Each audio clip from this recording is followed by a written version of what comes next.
Welcome to Ethics Today. This is a program where we talk to people about ethical issues that are going on in our society. And today's topic is hunting ethics. And my guest is Jay Anglin. He's the owner-operator of Anglin Outdoors. It's a fishing guide service located in northern Indiana, southern Michigan. I think you guide a lot in the Great Lakes and then tributary streams. Is that right, Jay? Yeah, that's correct.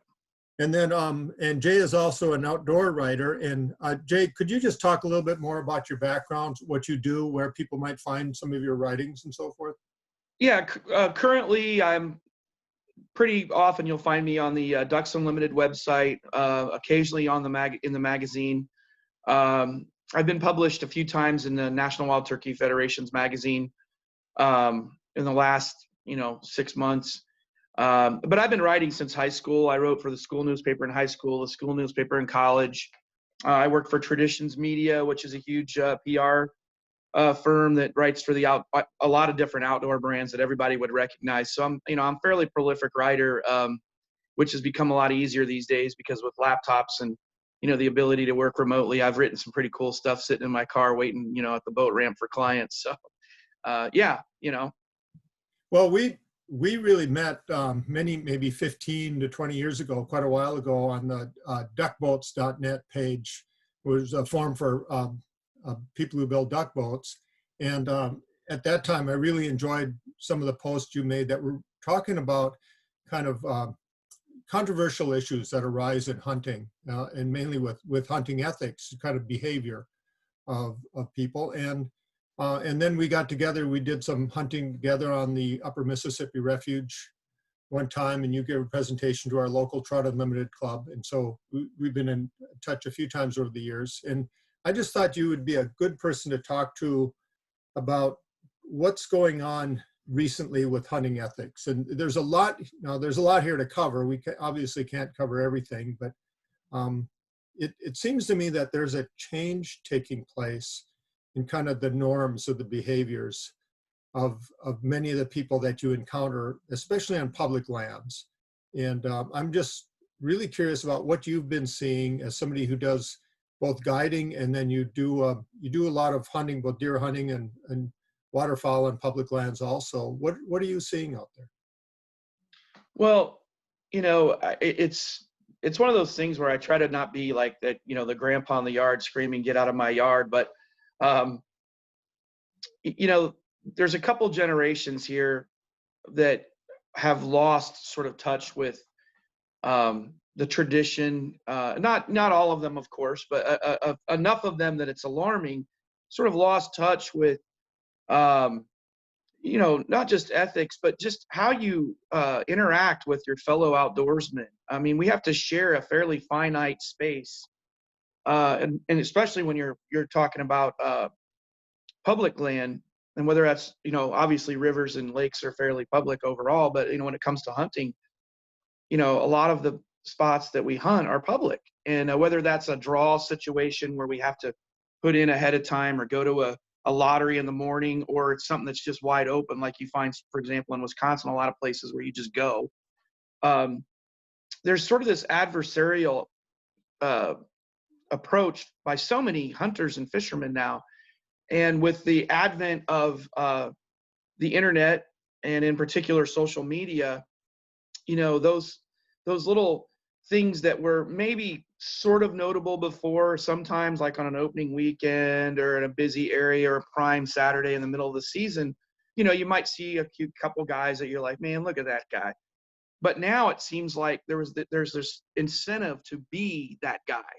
To do better at all costs, ignore the ramifications of insulting somebody else or trying to steal their spot, because I'm better, I have better stuff. I mean, as a guide, I'm so well prepared, and I have, probably overall a better approach because of my knowledge base, because I'm a veteran guide. But I still, I'm very cognizant of the fact that a guy worked all week, and he took a day off, or it's a Saturday morning. He has a ton of things to do at home: mow the lawn, honeydews, go to the kids' ball game. Who am I to stop him from fishing, even if his skill levels aren't anywhere near anything like mine, or hopefully what my clients might how they would fish in a given situation. I'm very cognizant of it. I've always tried to cooperate. And what I see is the average person is literally stunned when I say, hey, where you want to fish, bub? I'll let you fish that and I'll go fish that. And they're stunned that a guy like me would even say hi to him, let alone try to like share the place. And so it's frustrating, Rick. It really is. And I think part of it's upbringing, but I think it has a lot more to do with, or how we nurture, people coming up through the ranks. When I say upbringing, it doesn't have to be your father, your mother. It can be your mentor, it can be your peers. But it just seems like it's just rampant. It's ubiquitous. Everywhere I go out west, I go out east, I go to Canada. It doesn't matter where. It just seems like there's always this overlying, sort of bummer, that, oh, wow, those guys are going to, screw this up for us, and it's really unfortunate. Well, there's this attitude of competitiveness that is really at odds with what most of us talk about when we recall some of our best hunting experiences. They're often shared with either good friends or family members and so forth. And it seems like there's all these opportunities in the field to meet new people and to make friends. And yet, if we don't already know somebody, we get into this defensive mode right away. And I wonder if there's something that we're doing that is encouraging that. And let me back up here just a little bit. I mean, usually when we talk about hunting ethics, we talk about like fairly well-defined rules about not trespassing, respect, other people's properties, don't break the law, know what you're shooting at before you shoot. There's a number of things, and a lot of this is taught, for example, in the hunter education courses and so forth, right? But then there's all these situations you get involved in the field that are not well defined, that you wouldn't even anticipate before you get in them, right? And they often involve, in some ways, some kind of politeness or some kind of understanding of how you interact with others. And sometimes I don't know if what I'm dealing with is just somebody with a really bad attitude or somebody who's just ignorant of what the customs are, what they're supposed to be doing. That's a good point, because in the beginning, it goes back to that sort of that mentoring, because there's all these incredible avenues for that now. A lot of these conservation agencies have special events for, like DU Green Wings and, the National Wild Turkey Federation, et cetera. They have these things, and each state really has a drive to promote ethics and safety, et cetera. There are a lot more controls now than there were before. So, as far as being sort of, ignorant to it, that's got to be fairly willful, because if you're like not seeing the big picture now, or someone isn't saying, hey, you should go take this class, or maybe you should check this out. These guys will really show you the way a little bit. I really don't know. I go back. I know I sound like the grandpa in the yard. Get out of my yard. But the social media thing, the drive. I know some pretty darn good guys. As far as hunters go in particular, but fishermen as well, who post on social media multiple times daily with hero shots, and it's like an addiction, And I've even been called by shops over the years, like, "Are you still in business? You're not posting anything."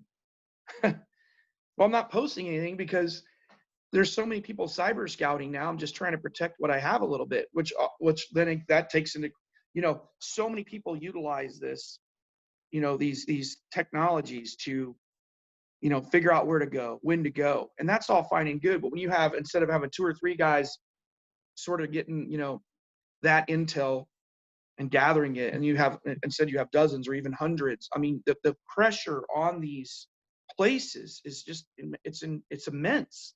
So the overall experience for everybody is eroded to the point where a lot of guys, I think I mentioned this in the past with you, a lot of guys, or a lot of, outdoors people, whether it's, an older guy like, that's been hunting for 3 or 4 decades, or a guy that just got into it. At the end of the day, they look back and they're like, man, that was really frustrating. And so what you have is, you have people that potentially can really kind of carry the torch for this this tradition, in this country, this heritage, and they're just washing out. They just give up. They're like, this is too frustrating. I'm tired of spending all this money and time and taking a whole weekend, and at the end of the weekend, I'm just frustrated.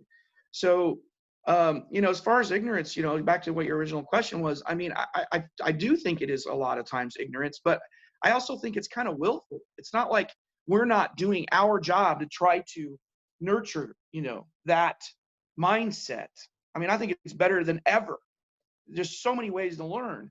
And yet we have these people that just seem to have like this, such a selfish take on everything in life. And of course, with hunting and fishing, it just comes along for the ride. I really think it's just a societal thing, really. Yeah, yeah. Sometimes I'm convinced it's not ignorance. Last year I was hunting an area, backwaters of the Mississippi, duck hunting, and I was heading out to a spot that I'd been to several times before, and it's in an area of where there's a lot of wild rice, and there aren't a lot of good spots where you can get a boat and have a pretty good line. But there's also a no wake zone through this particular area. So I slowed my boat way down. I'm going slow enough not to create a wake. And I have a guy come up in with a mud motor and zoom right past me. Huge wake. And 200 yards ahead takes that spot. And I'm thinking, well, this is a guy who hunts a lot. He clearly knew exactly what he was doing, and that's why he passed me and got around, just so he could get to that one spot. But and that sort of thing, I mean, it's not problematic. I mean, I wasn't going to cause a conflict. I didn't approve of his action. I thought it was a dumb and inconsiderate thing to do. But there's other cases, and I'll give you an example, and I'm just kind of curious as a fishing guide, like, what do you do in cases like this? I was fishing this summer, and I'm working my way upstream, fishing for trout. And it's a fairly well-known stream, but I looked before I parked my car and I got out and started going. I looked and there was nobody parked for a couple miles up the stream. So I was pretty sure it hadn't been fished yet that day. And I was doing all right. I'm working my way up. And suddenly there's a guy, I turn the corner in the stream, and there's a guy who's about 30 yards ahead of me. And he's just getting his line out, just rigging up his rod. And so I thought, well, I'm not going to just follow behind him, and I don't want to play that leapfrog game. So I thought I'll just walk another, couple hundred yards up the stream and go from there. So I get up onto the bank, I'm walking along, and I notice his car is parked way up ahead. So he had parked up ahead and walked downstream to the point just in front of me so that he could start fishing upstream. And I was thinking that's either a really rude thing to do, or he just has no clue, just inexperienced, doesn't know what he's doing. And in those kinds of cases, I'm really not sure how to approach it. Do I just go and talk to him and try to educate him a little bit, or do I assume he's just rude and ignore him and go on? It's a conundrum. It's a tough one. I deal with it almost daily. Really? Yeah, especially, if you're fishing a steelhead river the size of, say, I guide on the Dowagiac in Southwest Michigan a lot. It's a tributary to the St. Joe River. But there's the Pere Marquette, rivers that size, moderate to even small, more like a large trout stream, but really, with steelhead and salmon. So there's really, again, a finite amount of places, and you have your milk run.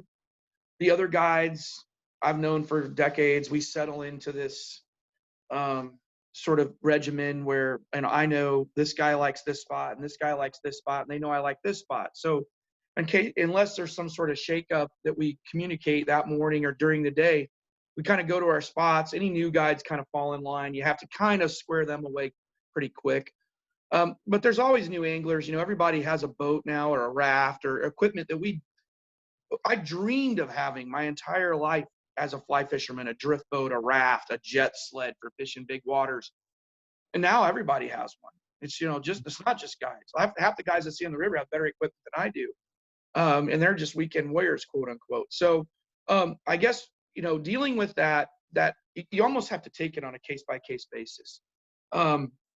when you look at a guy, if it looks like he intentionally, you know, cut in front of you, we call it low holing on the river. So if you're in a spot and you're working your way down to a bend, it's sort of established. I'm working into that spot. Okay. I'm working my clients into the spot, and a guy cuts right in front of me and drops his hook and starts fishing. That's low holing. That's going to require me to make some sort of a comment, and it doesn't have to be, run up there and go, "Hey pal."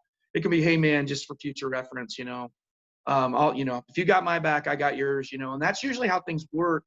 I noticed in bass fishing, for example, I used to guide and manage a private lake up here in northern Indiana that was incredible fishing. And our bass fishermen would, for the most part, get along, but occasionally we get these hot shots in there to fish, and they love to do that. They cut in front of you all the time. And I finally just made a rule. You get in the cycle, it's counterclockwise. If you're not happy with the cycle, then you can put your boat on the trailer and head on home. And I had the pleasure of being in charge of the place, and some guys would get really irritated, but that sort of comes from that whole tournament contest sort of mentality. And I think it's been pervasive in everything. Again, it's selfishness. I mean, I would love to walk up on a guy and be like, "Oh man, I didn't see you coming," and sit down on a rock and watch him catch a 20-inch brown trout out of one of the creeks in the driftless, up by you. To me, that's satisfying. Yeah. You Yeah. know, "Hey, do you have any tippet, or do you have a fly?" I mean, I want to help. "Yeah, man, here, look at my box. Take what you want. Use my rod. I don't care. I'll just, unless you don't want me to watch, I'll just sit and watch you work this hole. That's a good spot."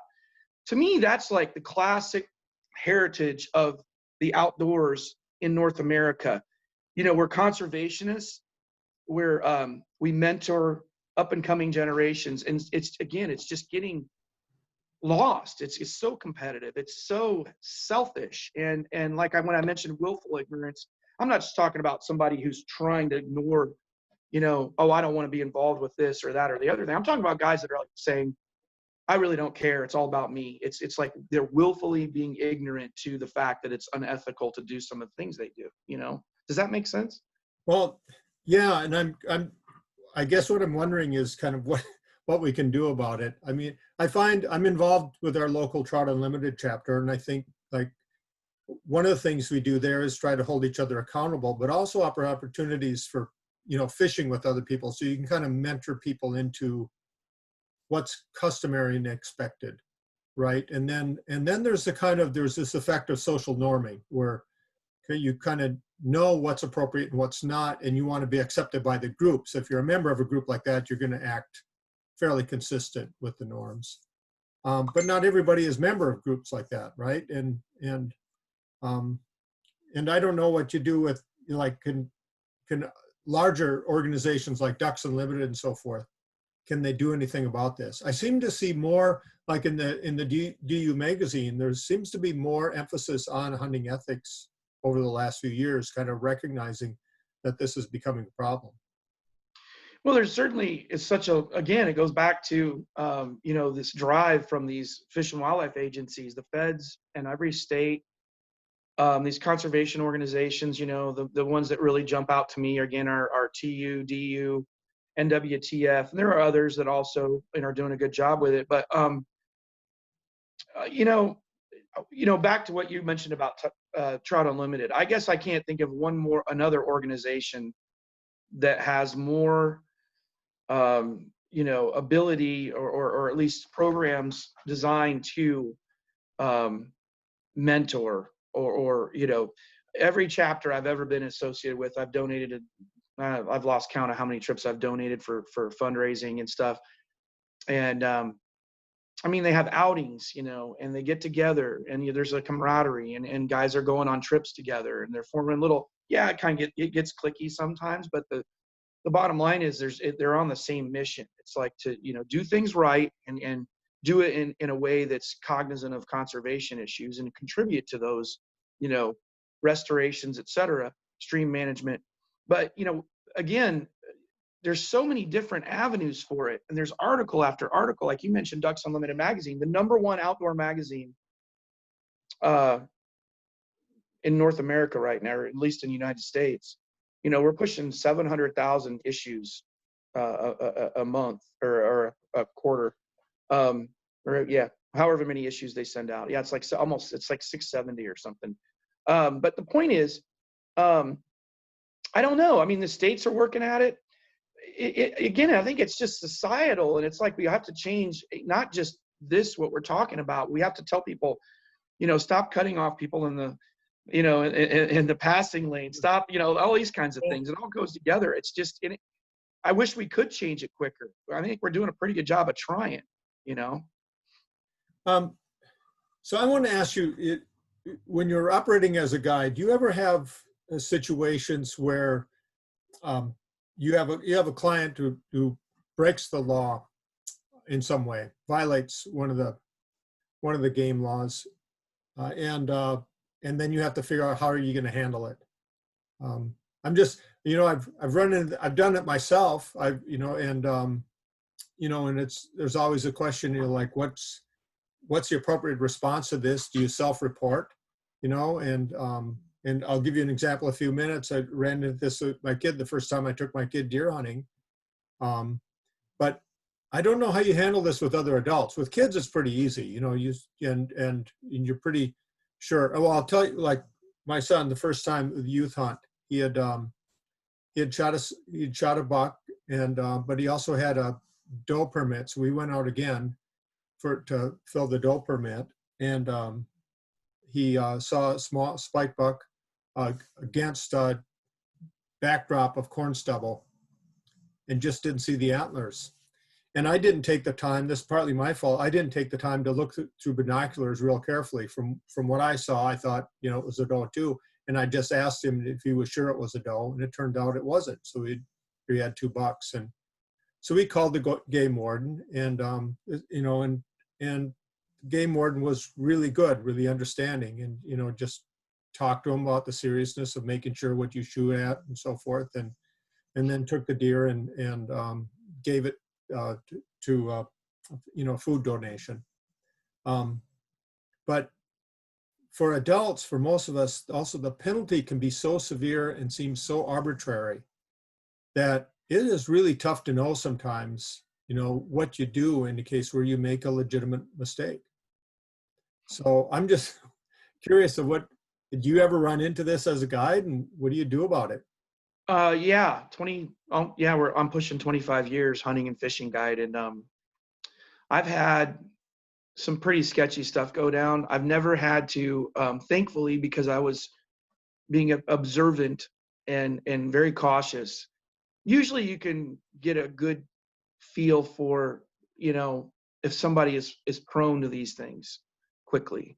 Mm-hmm. And you have to stay on them. Snagging fish is a classic.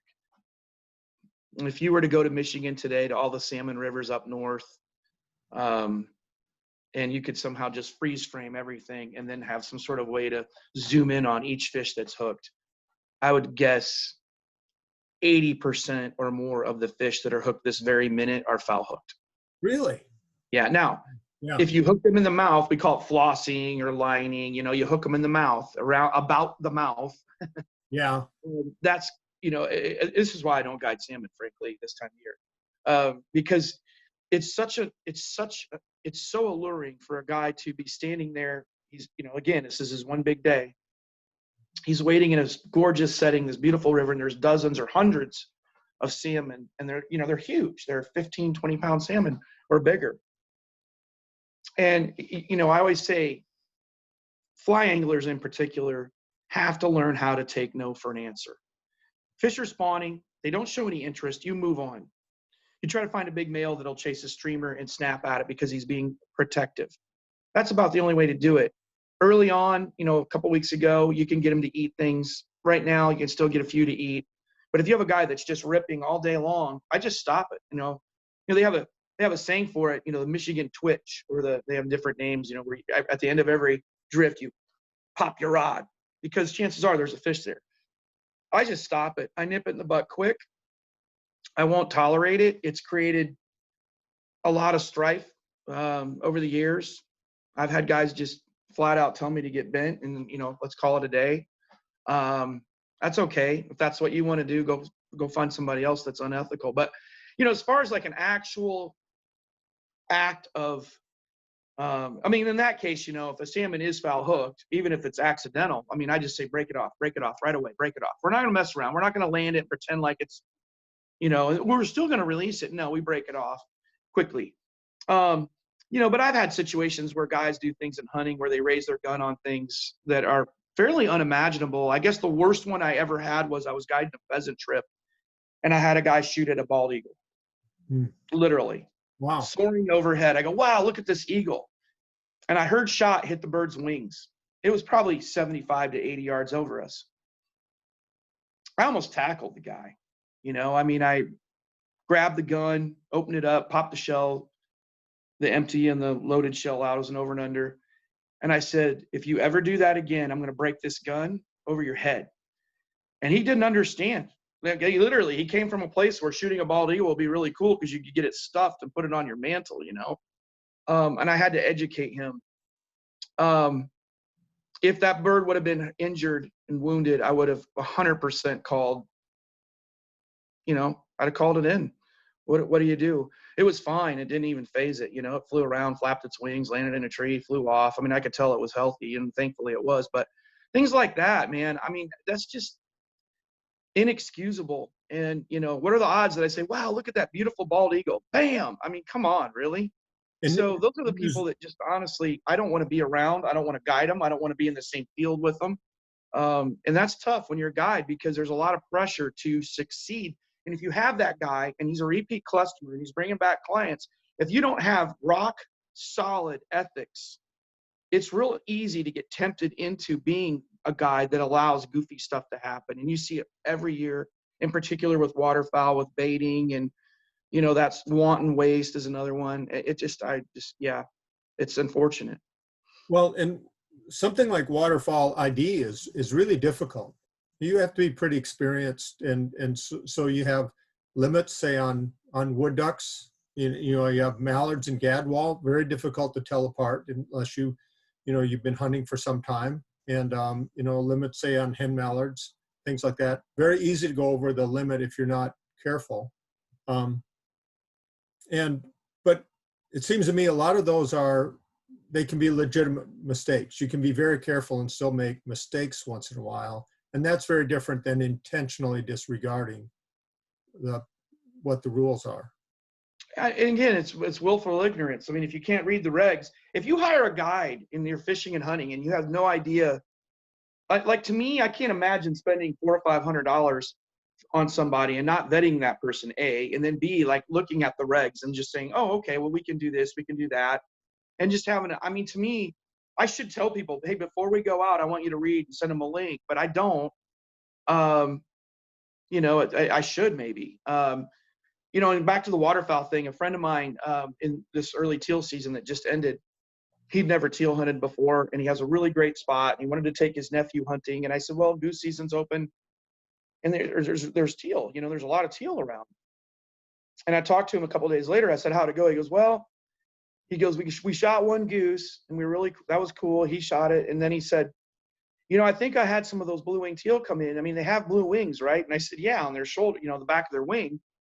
And he goes, well, there was so many wood ducks flying around, and we saw some of those teal, and I just didn't want to take any chances and certainly be in a position where I had to explain to him that we shot the wrong bird. And I said, that's really amazing, Mike. I'm really impressed, man. I said, I wish I'd have been there so I could have called him out for you. But there's just, you know, that to me is just critical that you have that mindset. You know, we can't shoot wood ducks in early teal season in Indiana, and he wasn't going to make a mistake. So there are a lot of us that still think that way, fortunately. Yeah, and it's so crucial then to take for people like that to be mentoring youth who are going out. You know, and I find this in all kinds of situations, like in businesses. It turns out people's lifelong attitude towards whether businesses are ethical or unethical depends mostly on their first work experience. And that sets their expectations for kind of how they look at it, and also kind of what kind of organization they end up feeling comfortable in, right? So Yeah. I think that early mentoring experience in hunting is really crucial. Yeah, I agree. And I've mentored so many, you know, youth hunters and anglers, and introduced lots and lots of young hunters in particular, but also anglers, um, to their first fly caught smallmouth bass, trout, steelhead, whatever, you name it. Um, Hunting is a whole different animal because it's one thing to get hooked. I look at it like this: worst case scenario, a kid drives a hook into my arm or my ear, which has happened. Um, Hunting can be much more profoundly dangerous, obviously, for the occupants or the other people with the youth hunter, but also to themselves. I mean, it's just dangerous. It's a deadly weapon, and understanding the ethics, and then also being cognizant of all those issues associated with mistakes or lack of gun safety and all that and awareness. I've done pretty well. There's some pretty serious young hunters out there that besides my own kids, who are avid hunters, but I think of guys that have, and now they've gone bear hunting, and they've gone on great big trips here and there and with their buddies and stuff. And the first time they ever pulled the trigger on a living animal was with me, literally almost holding on to them and explaining to them turkeys, for example, waterfowl and turkeys. I mean, I guide a lot of turkey hunting, and I have adult hunters, and a lot of times some of these R3 guys refer to them as adult onset hunters. Mm. They're in their 20s and 30s. They read an article about it. Maybe they watched Meat Hunter, whatever, and they're like, this is pretty cool. I want to do this. And, they shouldn't be embarrassed. There's ways to do it, and taking them out and explaining everything to them. And of course, as adults, they ask more questions, and they really want to know and understand the science behind everything. And I've done a ton of that too, and it's really gratifying. I think most guides, successful veteran guides, will tell you that's part of the reason they do it. It's almost like a mission, that starts early on in your guide career. But you don't have to be a guide. You can just be a guy that likes to introduce people to it. There's a lot of people like that out there that could easily be guides and do the same thing. It's definitely really important that we continue to do that, and don't let YouTube teach them. You know what I mean? Not that there's anything wrong with it to get more, to obtain more knowledge, but yeah, real time mentoring is where it's at for sure. Well, I've really enjoyed introducing people to trout fishing, and especially on the streams around here in the driftless region. And one of the things I notice is you see a kind of ecological awareness develop in people that they didn't have before, because the streams are really pretty, but most people's encounter with them is mostly from the road, driving by and seeing something that looks pretty. But then when you get serious about fishing, suddenly you're down on your hands and knees, and you're turning over rocks, and you're looking at insects, and the kind of resolution of your awareness increases dramatically. And then you start putting the puzzle pieces together as you get a little more involved. And I find that to be maybe the most rewarding thing about introducing somebody to hunting and fishing, is to see that ecological awareness arise. I couldn't agree with you more. I've always taken a real scientific approach. I have a biology degree from Northern Michigan University, and my dad had a zoology degree from Indiana University. And early on in my life, he always was trying to promote the concepts of, not just science, but the conservation aspect of it. And I've taken it to another level with my associations with, different conservation organizations, and trying to, again, make donations, contribute to stream outings, help out, things like that, logistics. I work with Michigan DNR, occasionally. I'm a member of another group that's, really active with the Dowagiac River watershed. And when I promote that to people, and they do engage with it, I'm really happy, because some people don't. You'll say something and they just look at you like, who cares? But if you explain to most people in a way that's exciting and interesting, get some bugs off the bottom of the river and point out the difference between a mayfly and a caddisfly and a stonefly and et cetera, a nymph, they do. And it helps. And I think that in particular, talking about Trout Unlimited, they've done such a great job of doing that and cultivating that sort of thing. Um, it's something that I consider critical, and I'm still stunned at the number of guides I meet that don't have any particular special knowledge or interest in it even. And to me, it should be requisite. It should be something that these states require. Like you have to pass a basic science background test on, the biology of a rainbow trout or whatever. I mean, I think it should be part of the obtaining your guide's license, frankly. I really do. Yeah, yeah. I'm, so what's responsible for shaping your attitude? Who were your early mentors when you started out hunting? That's a really good question because I know exactly who it was. So my dad was from the east side of Detroit, wasn't an outdoorsman. The Anglin family, farmers in northern Indiana, he'd go to visit them twice a year, and that was about the extent of his outdoors, jumping in a hayloft and running around in the fields. So one of my dad's buddies from college and a guy that went to high school with my mom from Detroit, Michigan, or he lived in Birmingham, Michigan. John Norris was sort of a mentor to me, probably the number one influence on my outdoor, endeavors, because I showed interest in it, okay? Reading Field and Stream magazine and Sports Afield and as a kid, and then I started getting fly fishermen. And so John was a member of a really, How old really, were you at the time? oh, I was probably 9, 10 years old when it really started to settle in. Other than just you boys want to go fishing with the so-and-sos, and we'd go to some pond and screw around, with cane poles and bluegills and stuff. I mean, that was always like most kids get that exposure that live in a somewhat rural community, but for me, it was like way more than that. So yeah, my dad, bless his heart, and my mom, they enabled me, and my dad's, ability to contact John and say, what do you think? And John would say, you need to do this, this, and this. So really, he was the biggest influence.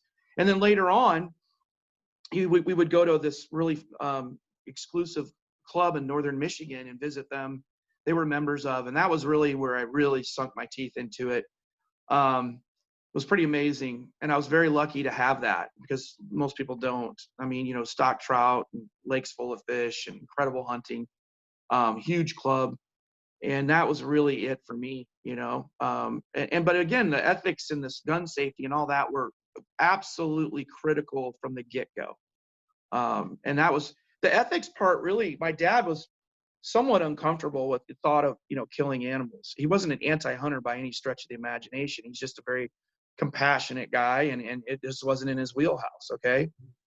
So I'd come home with stuff and he'd look at it and I'd show it to him. And, I could tell sometimes he was kind of uncomfortable. My brother and I would invite him to go hunting. He'd say he'd go, and we'd wake him up in the morning and he'd come up with some cockamamie excuse not to go because he didn't want to see us shoot some mallards in the creek out back or whatever, So whatever, man, he enabled it for me. And, I mean, obviously I had other mentors along the way. I could go on and on, but really, John Norris, bless his heart, man. That's where the adventure really started right there. Yeah. It's Aristotle says that we really develop our ethics from the people we most admire when we're youth, because we're continually asking ourselves, how can we be like them? And so we gradually acquire the character traits of the people we admire. And if we're fortunate to have adults in our life at a young age who really are admirable, who exhibit virtues within a certain area of activity, then we tend to develop them ourselves, but we might not. We might end up admiring people with vices, right? Yeah. But I had a couple of uncles that I hunted with, that, especially one, Bob Persic, who was, he had really firm ideas about, like, this is acceptable and this isn't. And if you were going to hunt with them, you would abide by anything he said. There was no other way about it. And I just thought he was great. For one thing, he was a really good guy, but he was a terrific hunter. And so I just absolutely believed and followed everything he said. And he had the same kind of influence on my brother too. And so I look back on that and I think, boy, that was just really fortunate. There's no question. And I think it happens more often than not, but you just hope and pray that, for a kid look at use me for an example. My father had tons of friends and certainly some that were active, hunters and anglers. And he could have, shuffled me off to one of them. And I don't know if it was just dumb luck or he was astute enough to know that some of them weren't the kind of guys he wanted me to be mentored by, Um, but I see it in fishing a lot in particular, where you have like generations of a given family, and really in a region, you'll see like a little regional hotbed of it in certain counties in Michigan, for example, where guys are more prone to be just unethical, snagging, killing over their limit, 2-a-day limits, you know, kicking fish back in the river, like they're kicking a football, things like that. That's that they've learned that. They learned it from grandpa and dad and Uncle Ed and Billy and the neighbor guy or whatever. So you just hope that each young hunter or adult onset hunter has that ability to be, mentored by somebody that, like you said, like you were lucky. I was lucky. Some people aren't. And it's not that some of them aren't even bad. They're not bad people. It's just how they were taught to do this thing. Right. And some of them might know it's right or wrong. And some maybe just think that's the way it's supposed to be done. The laws are kind of like, oh, well, whatever. But again, this is where you join a conservation organization, you read the magazines, you join the committee of a conservation organization, Trout Unlimited, Ducks Unlimited, etc. And you learn generally from guys that are more cognizant of these issues. It seems like it's pretty, I know a ton of guys on different committees around the Midwest, and there's very, very few of them that aren't just as good can be when it comes to the ethics of it and the morality of it, all of it, Yeah. Do you have any resources that you could suggest? We'll wrap this conversation up here, but just resources you could, are there some magazines that you think are particularly good for young hunters or for even adult hunters who are interested in kind of learning more about kind of what behavior is appropriate or admirable in this setting? Or are there some websites or books, authors that people should be following? There are, and it's unfortunate because here I am, I'm like, I should have made a list because there's a lot there's some that I don't even know about probably. I go back to, if you join Ducks Unlimited or Trout Unlimited, I keep using the same three because it's the ones I associate the most with, but there's others, but National Wild Turkey Federation has an incredible amount of outreach with youth hunters and new hunters. And, there's a huge push in this country for women, to get involved with hunting in the outdoors. And there's a lot of clubs and different organizations, or at least sub-organizations from one of these conservation organizations. But if you join these conservation agencies, obviously you're contributing to conservation, which is critical, especially now more than ever. Wetland, restoration and acquisition, et cetera. But those magazines, like a Green Wing, Ducks Unlimited has Green Wing. They have a special magazine for Green Wings, which are the younger hunters. Those are great because, like you said, there's a lot of articles in there. They teach you about conservation. They teach you about the science of the species that they're predominantly managing, but also others. And then there's also obviously some safety and ethical stuff that's thrown in for good measure. As far as books go, I can't think of anything right offhand, but I know there's a few out there. I've had clients mention them to me, and I can't think of them offhand. It's unfortunate, but I'm sure you have some ideas as well. I think Steve Rennell is a pretty good example of somebody who I like a lot of the things that he talks about, and he's very heavy on responsibility, and I think has a pretty good reach among young hunters. No question, that's a good one. I mean, he definitely has. He's really been a game changer. Not to sound like a cliche, but when he came on the scene, I was excited because I knew he was going to reach a demographic of people that had either no exposure to it or exposure to it, and admitting it to your peers would have been, good luck.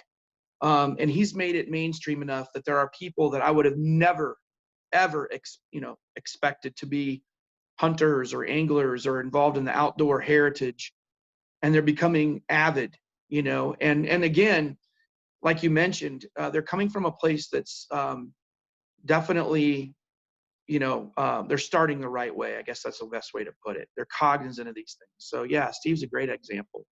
Well, and then I'm just thinking out loud here. I think backcountry hunters and anglers too. I think they do a pretty good job of Sure. this.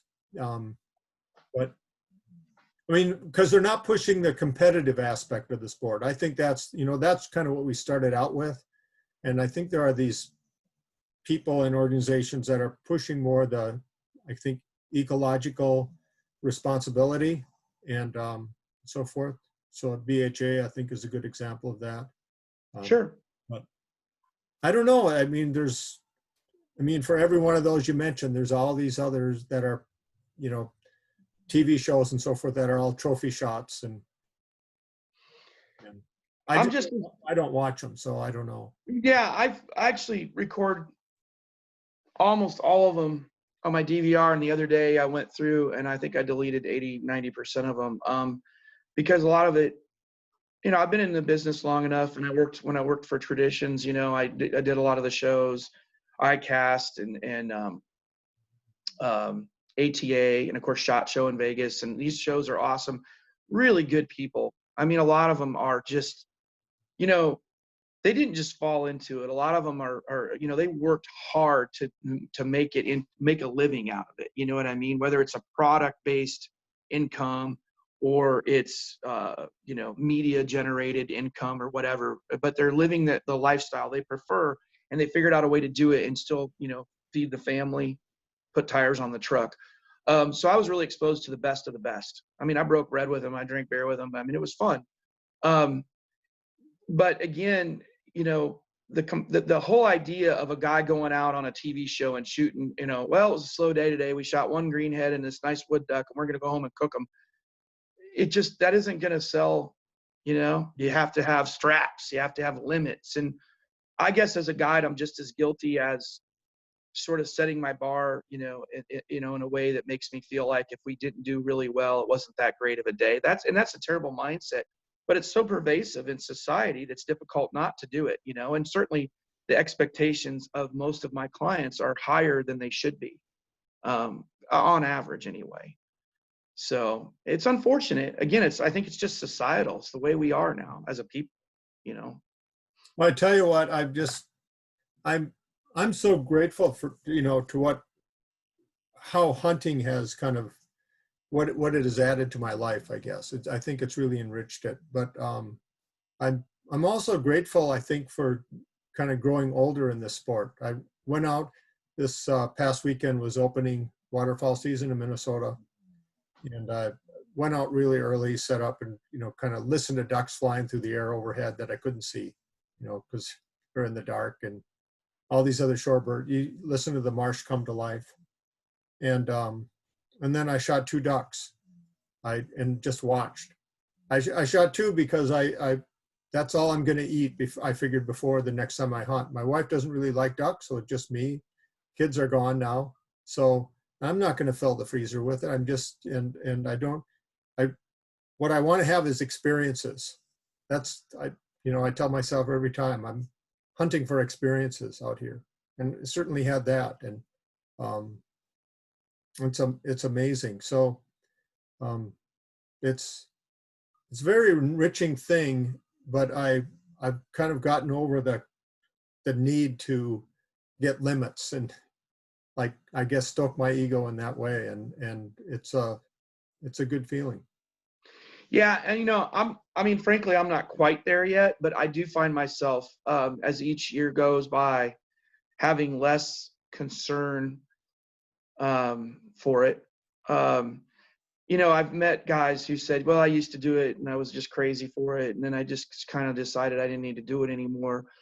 And I meet them at Ducks Unlimited banquets, where they come and contribute to conservation, but they just don't hunt anymore. Or they might go along with like a grandson and just help him, but not actually hunt, that sort of thing. And that's okay. And I think what happens is as we mature as outdoorsmen and we become, you know, our wisdom increases. And like you said, the experience, watching the sunrise, watching the birds, the insects, um, the butterflies. I always point out to guys when we see monarchs migrating, they're almost always on a southwest heading. Almost always. They can be fighting a southwest wind, almost standing still, and by God, they're going to go southwest because that's where they go. To me, that stuff is just that. If you took away that stuff, I wouldn't be out there. Right. Guys talk about working dogs. I know a ton of guys that only hunt so they can work their dogs. That's it. Yeah. That's the kick. And rewarding the dog with a quail or a mallard, or a grouse that's what makes them happy. Of course, they want to eat the duck or the goose or the whatever.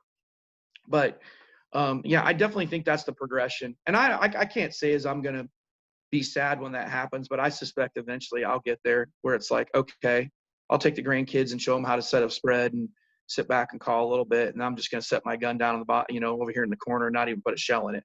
But here's the paradox. I mean, when I look back at any hunt, it's usually not getting the game that's the highlight of the day. It's something else that's the highlight. And yet, I always tell myself, well, if that's the case, why don't I take my duck boat out in the spring for the spring migration? Yeah. 3 a.m. or something. But I can't get myself out of bed to just go, at 3 or 4 in the morning to go out in the marsh and watch. And I don't know why. I think it would be a great experience, but there's something about actually hunting that gets the adrenaline flowing and gets you out there. It's primal. Yeah. It's part of our DNA, like our opening day for deer, archery season is a couple days from now. And I'm going to go and shoot the bow here in a little bit and get tuned up a little bit. And I'm going to move a stand this afternoon. And I'm looking forward to it. And if I don't see a deer, I'll probably walk to my truck pretty happy. But when I do shoot a deer, my mouth waters. It's primal. It's built into our DNA. You know what I mean?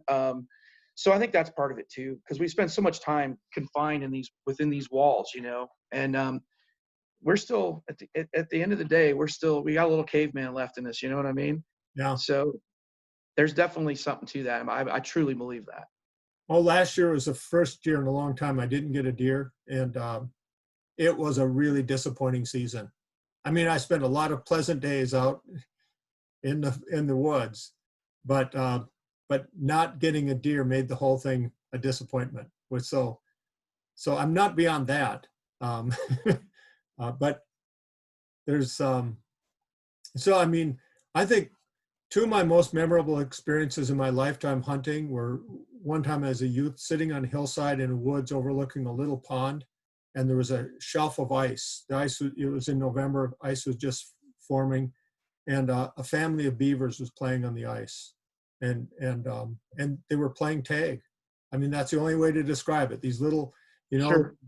they were about half size by that time, and they were jumping up and down off this ice shelf and chasing each other and then jumping back in the water. And I sat there for about 2 hours and watched them play. And it just like that, I was about 10 years old. That was like yesterday. And yeah, that's the stuff I live for. That stuff. I love it, man. That's why I'm out there, frankly. That's it right there. Yeah. Yeah. But you wouldn't go out if there wasn't something to hunt. Well, it's a good excuse to go watch that stuff. As far as the spring goes, I've got a waterfowl lease. I always talk to the farmer and to let me leave the water in there until mid-March, which is some years easier than others.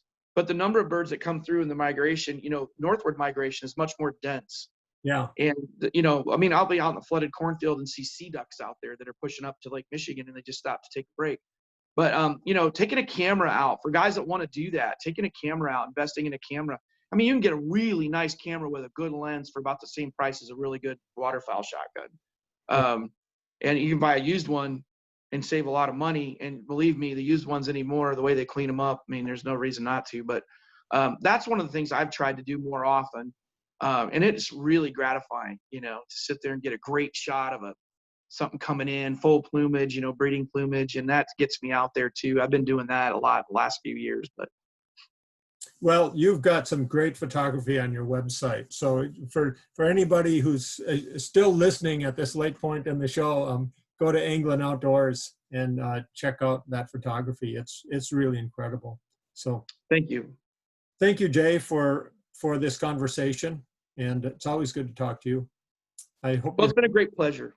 I appreciate it. And anytime, I'd look forward to doing it again sometime. all right. Well, we'll do that. Take care. Sounds good. Yep, you too. Take care.